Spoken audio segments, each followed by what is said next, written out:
Can you hear me? We'll turn over to Tom Kitchar now. Go ahead. Right.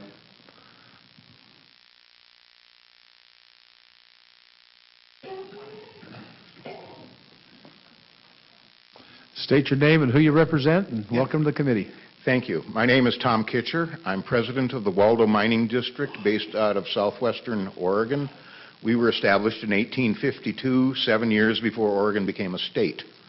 At that time, we were the only government in southern Oregon, and I like to tell people at that time, we could hang people.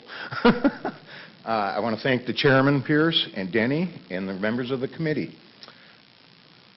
We in Oregon have been fighting with the EPA through our Department of Environmental Quality since 2005. We have been actively seeking to get rid of the NPDES portion of our permit in court for 8 years now. We are still in the middle of that process. I've learned a lot. I want to talk to you today a little bit about what I have found out about the Clean Water Act and what it was supposed to do and the way it's been misinterpreted to suction dredge mining in particular. Let's see if I can get the button to work here for me. Is this the one we were using? Down. Okay. The Clean Water Act generally requires a permit for any discharge or addition of a pollutant into waters of the United States.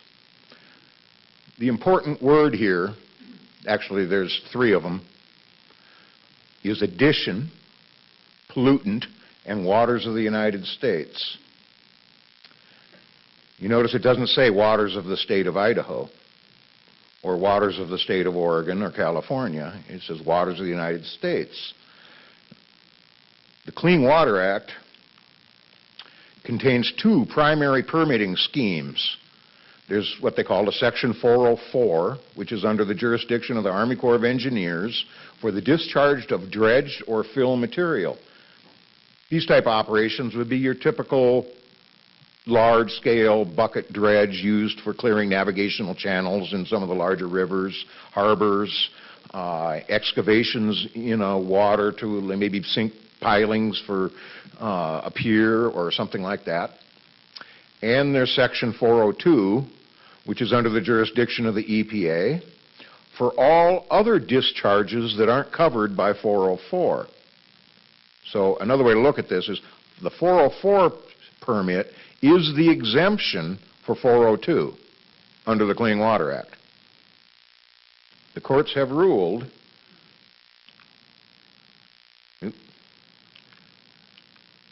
that each of these permit schemes are mutually exclusive of the other. Under the Clean Water Act, a single discharge into waters of the United States requires either a 404 permit or a 402 permit, but not both. And it's kind of interesting that our latest round of lawsuits against Oregon in 2009, the Oregon Court of Appeals ruled we needed both. Totally ignored a June 2009 U.S. Supreme Court ruling that concluded if you're under 404, you do not need a 402. And what that court decided was that the suspended materials were not dredged material. They magically became pollutant and therefore fall under 402. Of course, we argued that the dredge doesn't make any silt. The suspended fine little particles that stay in suspension in the water that create the turbidity are already present in the stream bed sediment. All we're doing is sucking it up, passing it through the dredge, and putting it back in the water where it came from. We don't change it one bit, except for the little bit that we recover in the sluice box. We don't grind the rocks up. We don't make any more small particles.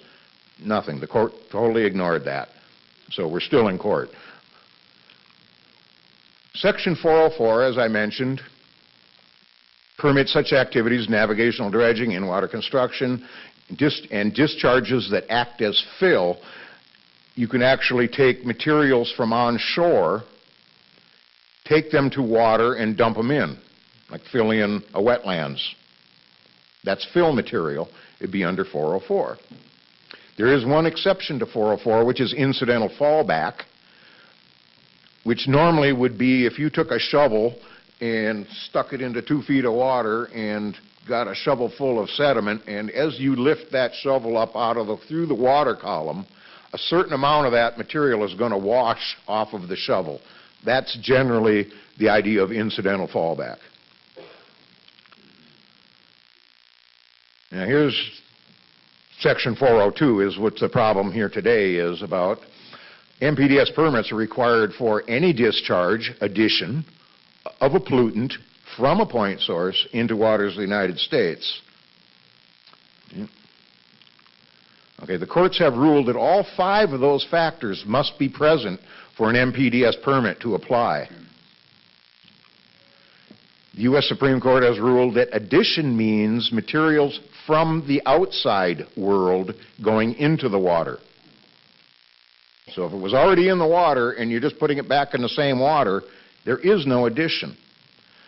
There was a case down in Florida, South Florida, Water Management District against the Mikoski Indian tribe, whatever.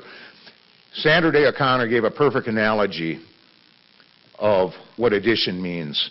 And she basically said, if you have a pot of soup and you take a ladle full of soup and lift it above the pot and then pour it back into the soup, you've added nothing to the soup. It's almost exactly what a suction dredge does.